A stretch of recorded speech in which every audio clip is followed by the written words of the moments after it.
نحمده ونصلي ونسلم على رسوله الكريم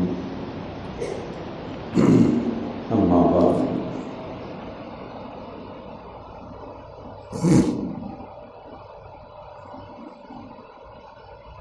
بزرگان محترم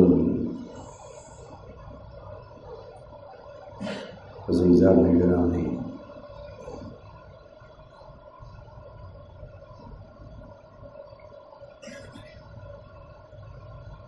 حضرت عبداللہ ابن عمر رضی اللہ تعالیٰ عنہ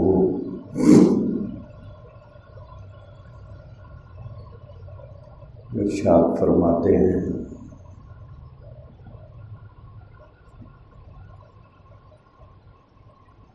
جب انسانوں کے اندر 5 چیزیں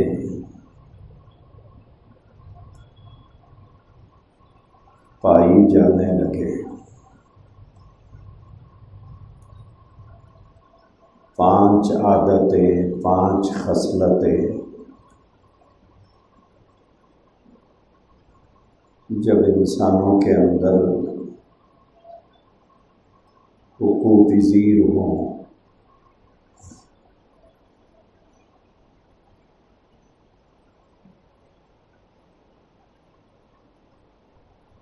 تو اللہ تبارک و تعالی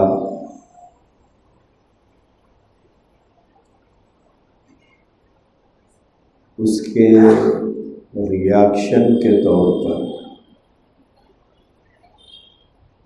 5 چیزیں ان کے اندر عام کر دے گا۔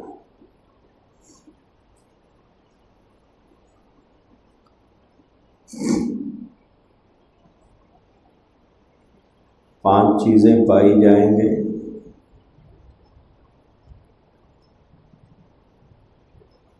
اللہ تبارک و تعالی بطور سزا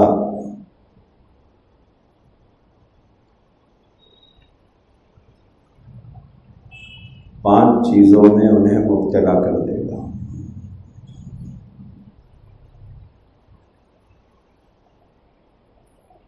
پہلی چیز فرمایا کہ جب بے حیائی عام ہو جاتی ہے،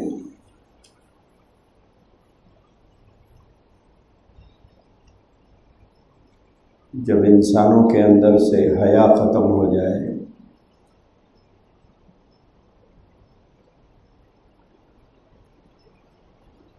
اور اس کی جگہ بے حیائی لے لے،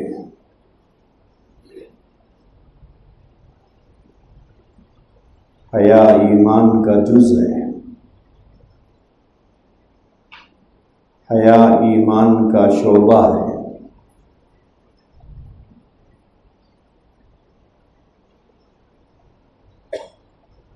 حیا اور ایمان دونوں ساتھ ساتھ رہیں گے، ایک چلا جائے تو دوسرا بھی چلا جائے گا۔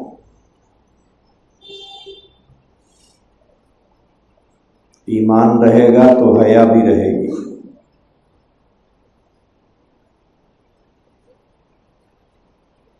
ایمان چلے جائے گا تو حیا بھی چلے جائے گی، اور اگر حیا چلی جائے گی تو ایمان بھی چلے جائے گا۔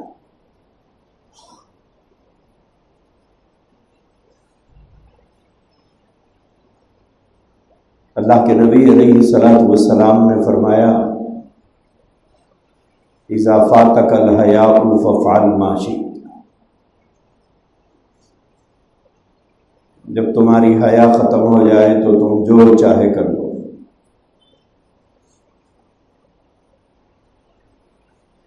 حیادار آدمی کو، عزت دار آدمی کو سمجھایا جا سکتا ہے، بتایا جا سکتا ہے، بولا جا سکتا ہے، بے حیا اور بے غیرت آدمی کو نہ بولا جا سکتا ہے نہ سمجھایا جا سکتا ہے۔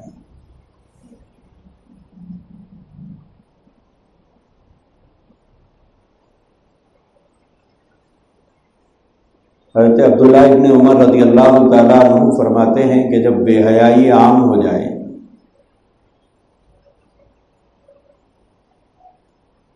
تو اس کا ریاکشن کیا ہوگا؟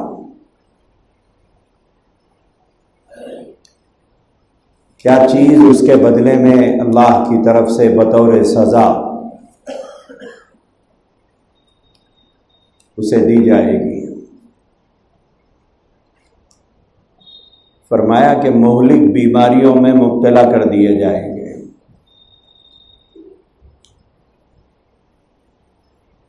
ہلاک کر دینے والی بیماریاں،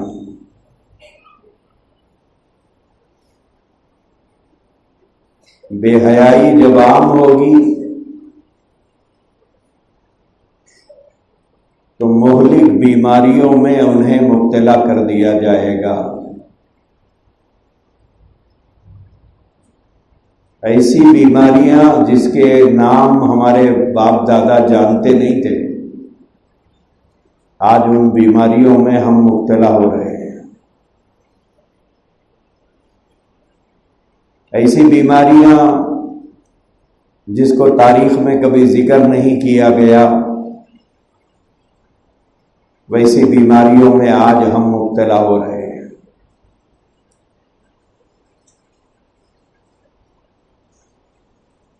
علاج کے نام پر آج جتنی ایجادات ہیں اس سے پہلے کبھی نہیں تھی۔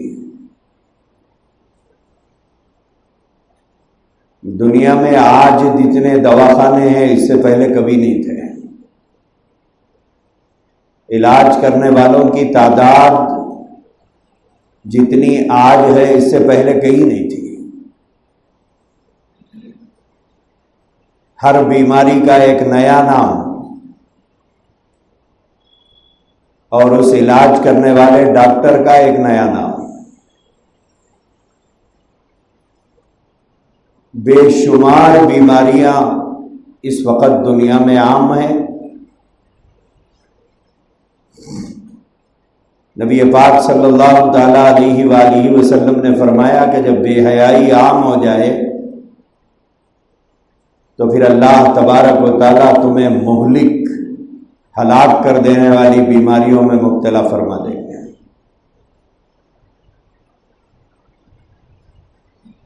پہلی بات حضرت عبداللہ ابن عمر رضی اللہ تعالیٰ عنہ نے یہ فرمائی۔ دوسری بات فرمائی کہ جب لوگ ناپ تول میں کمی کرنے لگ جائیں،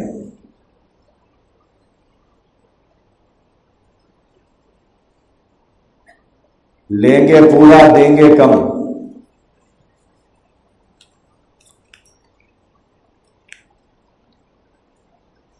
یہ ایک عام رواج ہوتا جا رہا ہے۔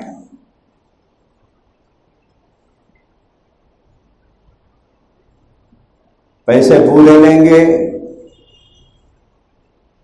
سامان داغدار دیں گے۔ پیسے پورے لیں گے، مال ملاوٹ کا دیں گے۔ پیسے پورے لیں گے، تول میں کمی کریں گے۔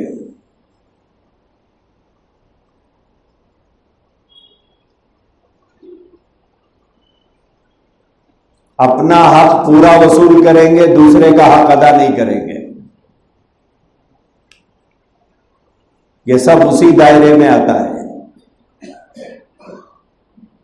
شوہر ہونے کا حق پورا وصول کریں گے، شوہر ہونے کا فرض ادا نہیں کریں گے۔ ماں باپ ہونے کا حق پورا وصول کریں گے، ماں باپ ہونے کا حق ادا نہیں کریں گے۔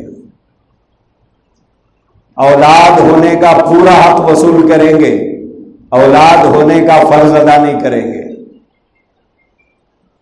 بیوی ہونے کا پورا حق وصول کرے گی، بیوی ہونے کا فرض ادا نہیں کرے گی۔ یہ سب ایک ہی کیٹیگری کے اندر آتے ہیں۔ جیسے ناپ تول میں کمی کرنے والا پیسے تو پورے لے رہا ہے، سامان کم دے رہا ہے، سامان کم دے رہا ہے، یعنی اپنا حق تو پورا لے لیا اور سامنے والے کا حق پورا ادا نہیں کیا۔ یہ معاملہ جہاں جہاں پایا جائے گا سب ایک ہی طرح کا گناہ ہے۔ یہ سب ایک ہی طرح کا گناہ ہے۔ حضرت عبداللہ ابن عمر رضی اللہ تعالیٰ عنہ فرماتے ہیں کہ جب ناپ تول میں کمی کی جائے، جب یہ بیماری عام ہو جائے، یہ وبا عام ہو جائے، اور آج کے دور میں یہ وبا عام ہے، دودھ والے کے پاس چلے جاؤ پانی ملا ہوا، گھی والے کے پاس چلے جاؤ ڈالڈا ملا ہوا، کتنی چیزوں کو ہم گنائیں۔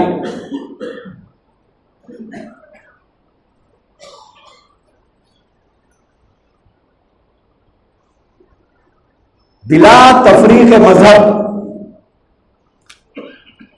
ہر مذہب والوں میں یہ بیماری پائی جا رہی ہے، ہر ایک کی دیانت داری مشکوک ہو چکی ہے، امانت داری کا فقدان ہے، لیں گے پورا دیں گے کم، لیں گے پورا دیں گے نقلی،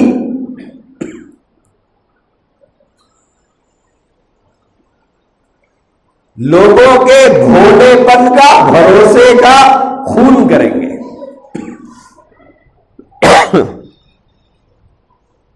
لوگوں کے اعتماد کا خون کریں گے۔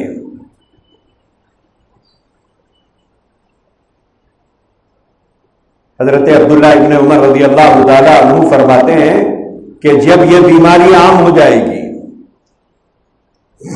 ہر عام اور خاص کے اندر یہ مرض داخل ہو جائے گا،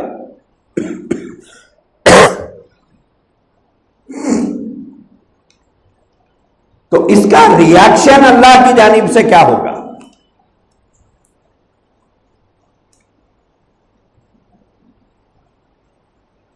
اس کا ریاکشن یہ ہوگا کہ اللہ تبارک و تعالیٰ ظالم حکمرانوں کو ان کے اوپر مسلط کریں گے۔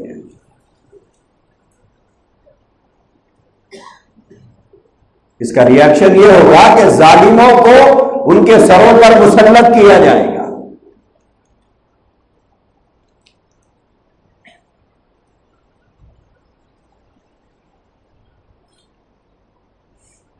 اور وہ انہیں ظلم کی چکی میں پیسیں گے۔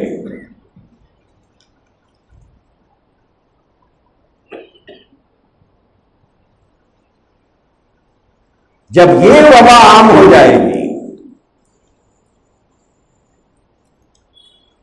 کہ ناپ تول میں کمی کرنے لگ جائے،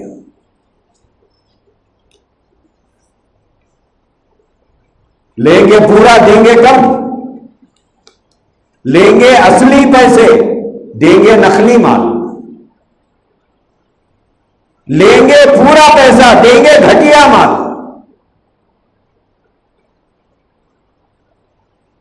جب یہ مرض عام ہو گیا، یہ وبا عام ہو گئی، تو پھر اللہ تبارک و تعالیٰ ان لوگوں کے اوپر ظالم حکمرانوں کو مسلط کرے گا۔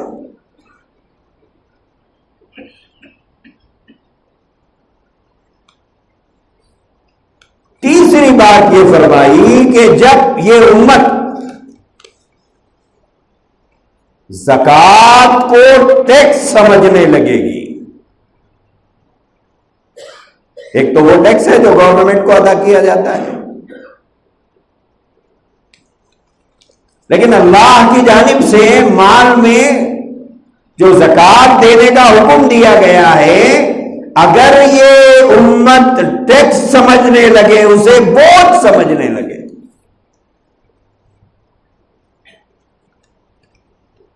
اور اسے ادا نہ کرے، بہت سے لوگ ہیں جن کے اوپر زکات فرض ہے لیکن ادا نہیں کریں گے،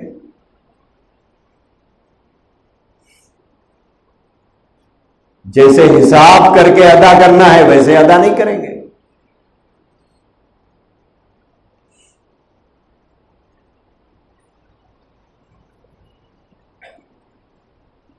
رمضان المبارک میں کچھ خیرات کر دیتے ہیں، سمجھتے ہیں کہ ہم نے فرض ادا کر دیا ہے۔ بعض گھرانے وہ ہے جس میں باپ پر بھی زکات ہے، ماں پر بھی زکات ہے، بیٹے پر بھی زکات ہے، بہو پر بھی زکات ہے. اب ٹوٹل کر کے دیکھا گیا تو لاکھ سوا لاکھ روپے کی زکات نکل رہی ہے. اب دل نہیں بڑھ رہا ہے دینے کے لیے. لینے کے لیے ہاتھ یہاں تک اٹھائیں گے اللہ کے سامنے، دے دیجئے دے دیجئے دے دیجئے. ہاں، دو ہاتھ پھیلائیں گے. اور وہی اللہ دینے کے بعد کہے کہ میں کہہ رہا ہوں دو، اب دینے تیار نہیں ہے.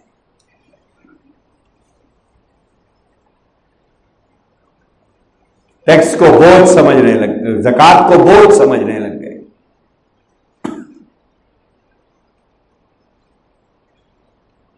فرمایا کہ جب اس امت کے اندر یہ مزاج پایا جانے لگے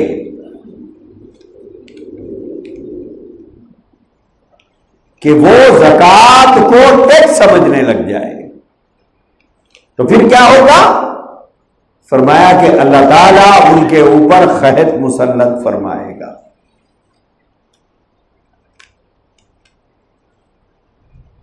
جب یہ چیز ہوگی قحط ہوگا. قحط کا نتیجہ کیا ہوگا؟ اناج زمینوں سے کم اگے گا، باغات میں پھل نہیں لگیں گے، کھیتیاں نہیں اگے گی، جانور دودھ کم دیں گے، زمین اناج کم اگائے گی. اب جب مال جب شارٹیج ہوگا تو بازار میں مہنگا ہوگا. اب جب بازار میں مال مہنگا ہوگا تو جیب سے پیسے نکلیں گے. 200 روپے کلو ٹماٹر خرید کے کھائیں گے. اب آج کل 50 روپے کلو پیاز خرید کے کھا رہے ہیں.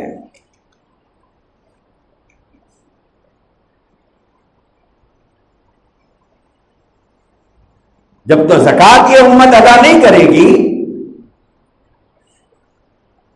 اور زکات کو ٹیکس سمجھنے لگ جائے گی، زکات کو بوجھ سمجھنے لگ جائے گی، غریبوں کا جو حق تھا اس کو دبا کر رکھ لیا.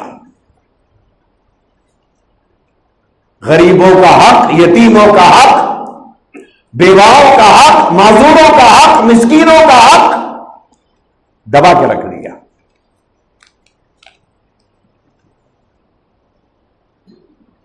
خیرات کا حصہ اپنی اولاد کو کھلا رہا ہے. وہ خیرات کا حصہ تھا نا 2.5%، وہ اپنی اولاد کو کھلا رہا ہے، دے نہیں رہا ہے.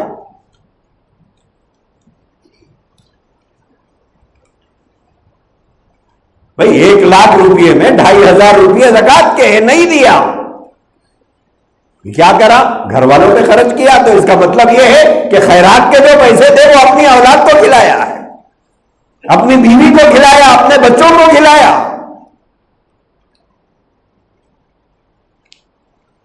غریبوں کا حق مار کے رکھ لیا. عورت زیور کی زکات نہیں نکالتی، تاجر دکان کے مال کی زکات نہیں نکالتا. زمینوں کا کاروبار کرنے والے 10 پلاٹ رکھے ہوئے ہیں، زکات نہیں نکالیں گے.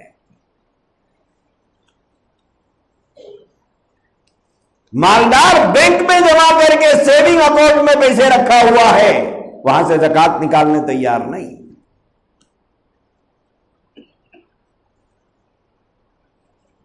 اس کا ریاکشن اللہ کی جانب سے کیا ہوگا؟ اللہ فرماتے ہیں میں قحط لاؤں گا. تم غریبوں کا حق مار کے کھا رہے ہو،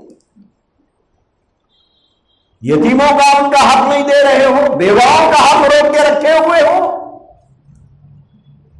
معذوروں اور مجبوروں کو ترسا رہے ہو، تڑپا رہے ہو. اپنے خاندان کے غریبوں کو جو کا حق جو میں نے تمہارے مال میں رکھا تھا وہ حق مار کے کھا رہے ہو.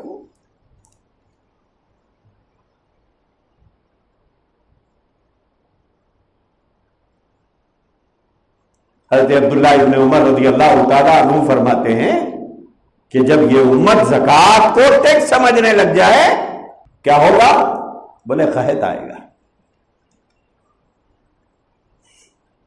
اللہ کی لاٹھی میں آواز نہیں ہوتی ہے، بہت خاموشی سے کام چلتا ہے۔ مہنگائی بڑھ گئی ہے، مہنگائی بڑھ گئی ہے،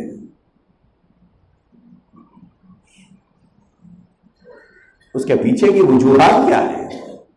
اس کی وجوہات تو نبی پاک صلی اللہ علیہ وسلم نے بتایا ہے کہ جب تم زکوٰۃ ادا نہیں کرو گے،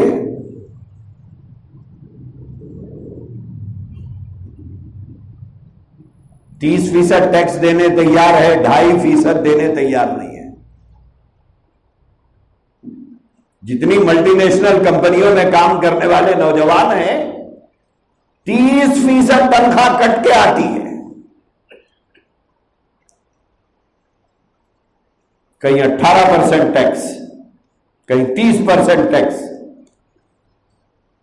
کہیں انکم ٹیکس دے رہے ہیں، کہیں سیل ٹیکس دے رہے ہیں، کہیں ٹول ٹیکس دے رہے ہیں، کہیں وہیکل ٹیکس دے رہے ہیں، یہ سارے دے رہے ہیں۔ نہیں دے رہے ہیں تو صرف زکوٰۃ نہیں دے رہے ہیں۔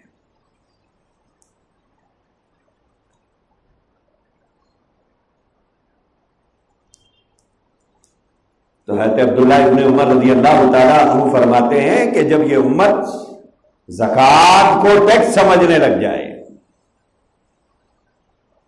اس کا نتیجہ کیا ہوگا؟ اس کا نتیجہ یہ ہوگا کہ اللہ کی طرف سے قحط ان پر لازم کر دیا جائے گا۔ جب باغوں میں پھل نہیں لگیں گے، زمین اناج نہیں اگائے گی،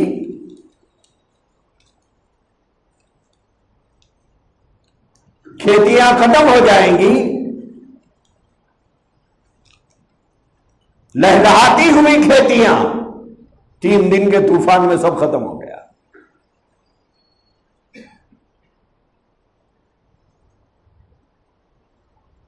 درختوں پر لگے ہوئے پھل ہواؤں کے ایک جھونکے سے زمین پہ آ گئے۔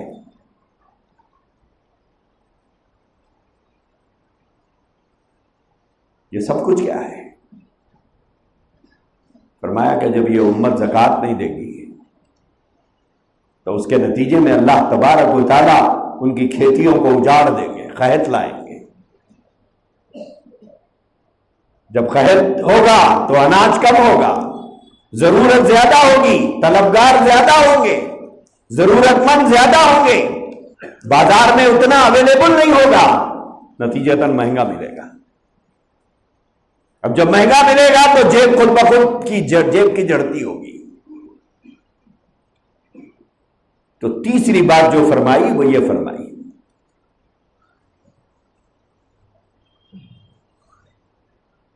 چوتھی بات فرمایا، جب میری امت عہد شکنی کے جرم میں مبتلا ہو جائے گی۔ عہد شکنی کا مطلب وہی وعدہ خلافی۔ جب میری امت عہد شکنی کرنے لگے، وعدہ خلافی ہے، عام بیماری ہے۔ نبی پاک صلی اللہ تعالی علیہ وسلم نے فرمایا، الکریم اذا وعد وفا۔ شریف آدمی جب وعدہ کرتا ہے، الکریم عزت دار آدمی وہ ہوتا ہے جو وعدے کو وفا کرتا ہے۔ وہ آدمی عزت دار ہے جو اپنے وعدے کو وفا کرے، وعدے کو پورا کرے۔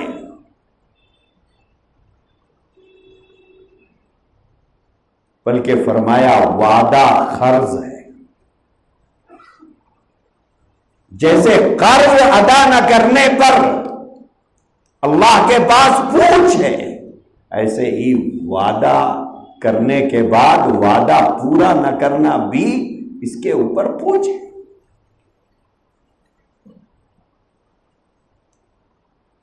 وعدہ قرض کے مانند ہے۔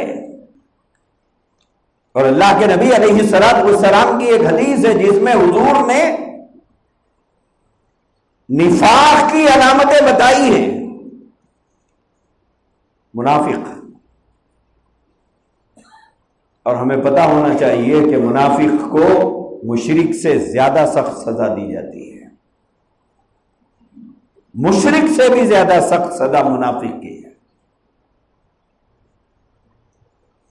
اور منافق ہونے کی علامت کیا ہے؟ اذا حدث کذب واذا وعد اخلف واذا اؤتمن خان واذا خاصم فجر. ایک حدیث میں 3 علامتیں بتائی، ایک حدیث میں 4 علامتیں بتائی. پہلی علامت یہ بتائی اذا حدث کذب،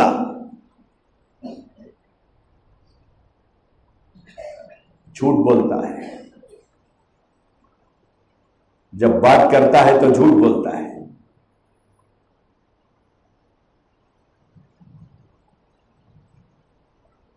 لوگوں پر روب جمانے کے لیے، دھوس جمانے کے لیے، پوزیشن بنانے کے لیے لمبی لمبی پھینکتے ہیں لوگ. جھوٹ بولتے ہیں، حقیقت کے خلاف باتیں کرتے ہیں. اذا حدث کذب. دوسری بات اللہ کے نبی نے فرمائی واذا وعد اخلف، وعدہ خلافی کرتا ہے. منافق ہونے کی علامت پہلی، بات کرے تو جھوٹ بولے. دوسری علامت وعدہ خلافی کرے. وَإِذَا اؤْتُمِنَ خَانَ، امانت رکھے تو خیانت کرے. چوتھی بات اللہ کے نبی نے دوسری حدیث میں ہے اس کا ذکر، وَإِذَا خَاصَمَ فَجَرَ. جب جھگڑا ہو تو شرافت کی ٹوپی بھی کام نہیں آتی، شرافت کی داڑھی بھی اتر جاتی ہے. ایسی موٹی موٹی گالی دیں گے. وَإِذَا خَاصَمَ فَجَرَ، جب جھگڑا ہو تو گالی دے. نہ خود کے نمازی ہونے کا احساس، نہ سر پہ ٹوپی ہونے کا احساس، نہ چہرے پہ داڑھی ہونے کا احساس، نہ خود کے مسلمان ہونے کا احساس.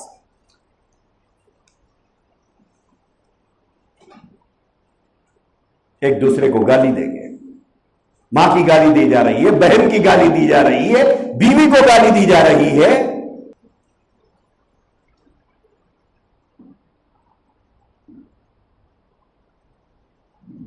تو یہ 4 علامتیں منافق کی بتائی گئی. یہاں کیا فرمایا؟ یہاں یہ فرمایا کہ جب یہ امت عہد شکنی کرنے لگے، وعدہ کیا، وعدہ توڑ دیا. لوگ قرض لیتے ہیں، دکان سے ادھار لیتے ہیں. حالانکہ دکان والا جو سامان بیچتا ہے وہ اس کے جھاڑوں کو لگا ہوا نہیں ہوتا، وہ بھی خرید کے لاتا ہے بازار سے. ضرورت مند بن کر آتے ہیں کسی کے پاس قرض لینے کے لیے. بیوی بیمار ہے، بچہ بیمار ہے، یہ پریشانی ہے، وہ پریشانی ہے. صورت ایسی بنائیں گے کہ ترس آ جائے.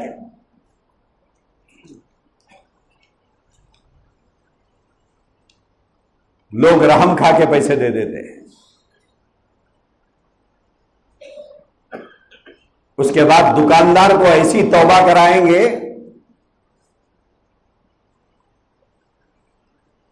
اور اس قرض دینے والے کو اتنی توبہ کرائیں گے کہ آئندہ اگر کوئی مر بھی رہا ہے تو وہ قرض دینے تیار نہیں ہوتا. لیتے وقت ہی نیت میں فساد ہوتا ہے. دیکھا جائے گا، پہلے لے لو. ایک صاحب کہنے لگے ضرورت پر لے لیں گے، سہولت سے دے دیں گے. ضرورت ہے لے لیں گے، دیں گے کب؟ بولے سہولت سے دیں گے. 1 سے 2 مرتبہ اگر کوئی گھر پہ آ جائے، صاحب کو عزت کا خیال آتا، بولے بار بار کھٹکا مار رہے ہیں آ کے، محلے میں عزت چلی جائے گی ہماری. اب نکل کے بولیں گے ارے صاحب بھاگ نہیں جاتے، دیں گے، کب دیتے؟ بولے دیں گے، یہاں سے آنا ہے، وہاں سے آنا ہے، وہاں سے آنا ہے، یہاں سے آنا ہے۔ جب بہت زیادہ ہی پریشر پڑ گیا تو اب بولیں گے بھاگ نہیں جاتے، ذاتی مکان ہے۔ میں اکثر کہتا ہوں صاحب آپ کے بھاگ جانے کا ڈر نہیں ہے، مر جانے کا خطرہ ہے۔ شریف آدمی ہے، آپ نہیں بھاگیں گے، لیکن آپ مر گئے تو کیا ہوگا؟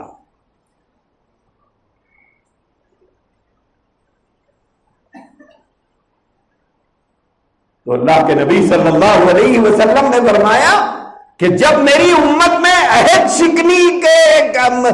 شکنی پائی جائے، اس جرم میں جب مبتلا ہو جائے گی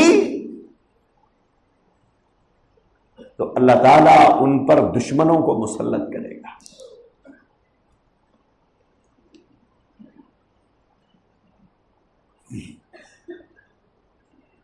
آج بھائی بھائی کا دشمن ہے، بہن بھائی کا دشمن ہے، ماموں بھانجے کا دشمن ہے، بھتیجا چچا کا دشمن ہے، پڑوسی کا دشمن ہے،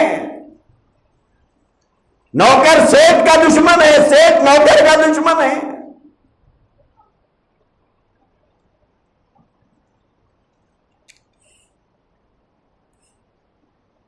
دیورانی جیٹھانی کی دشمن ہے، ساس بہو کی دشمن ہے، بہو ساس کی دشمن ہے۔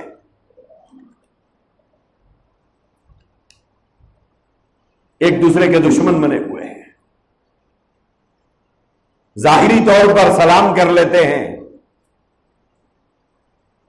جھوٹی ہنسی ہنستے ہیں ایک دوسرے کو دیکھ کر، جھوٹی مسکراہٹیں لبوں پہ لاتے ہیں، دکھاوے کی ملاقاتیں کرتے ہیں۔ جب دل سے دل ملتے ہی نہیں تو ہاتھ سے ہاتھ مل کے کیا فائدہ ہے؟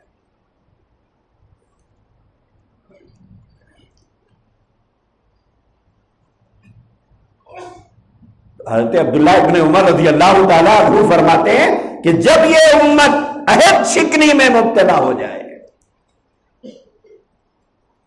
وعدہ کیا، وعدے کا کوئی لحاظ نہیں، لیکن یاد رکھنا نبی پاک صلی اللہ علیہ وسلم نے فرمایا وعدہ قرض ہے، جیسے قرض نہ ادا کرنے پر جنت کا راستہ روکا جائے گا، ایسے ہی وعدہ پورا نہ کرنے پر جنت کا راستہ روکا جائے گا۔ بہت سے لوگ جھوٹے وعدے کرتے ہیں، جھوٹی تسلیاں دے کر لوگوں کے جیب کا پیسہ لے جاتے ہیں۔ ارے بولے بھاگ جا رہے کیا، دیں گے ٹھہرو۔ اب حالت ایسی ہو گئی، لیتے وقت وہ ضرورت مند تھا، اب واپس لیتے خود ہم ضرورت مند ہو گئے۔ اسی لیے حضور نے فرمایا القرض مقراض المحبہ، قرض محبت کی قینچی ہے، یہ محبتوں کو ختم کر دیتی ہے۔ قرض محبت کی قینچی ہے، محبتوں کو ختم کر دیتی ہے۔ 4 چیزیں ہو گئی، 5ویں چیز فرمایا کہ جب میری امت حکم خدا کو توڑنا آسان سمجھنے لگے، اللہ کے حکموں کو توڑ رہی ہے، آسانی سے توڑ رہی ہے، جب یہ امت خدا کے حکموں کو توڑنا آسان سمجھے گی تو ان کو اللہ تبارک و تعالی ان کے اندر نا اتفاقی اور خانہ جنگی میں مبتلا کر دے گا، ان کے اندر نا اتفاقیاں پیدا کرے گا۔ خانہ جنگی، گھریلو لڑائیاں،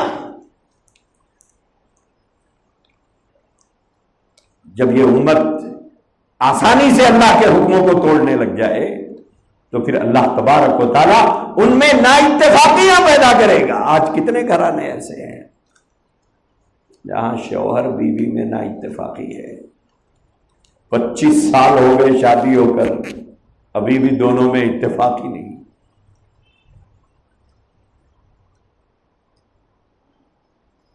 باپ میں اور اولاد میں اتفاق نہیں، بہنوں اور بھائیوں میں اتحاد اور اتفاق نہیں. کتنے ہمارے گھرانے ایسے ہیں جہاں بھائی بہن کے گھر نہیں جاتا، بہن بھائی کے گھر نہیں آتی، بہن بہن کے گھر نہیں جاتی، خالہ بھانجی کے گھر نہیں، بھانجی خالہ کے گھر نہیں، چچا بھتیجے کے گھر نہیں.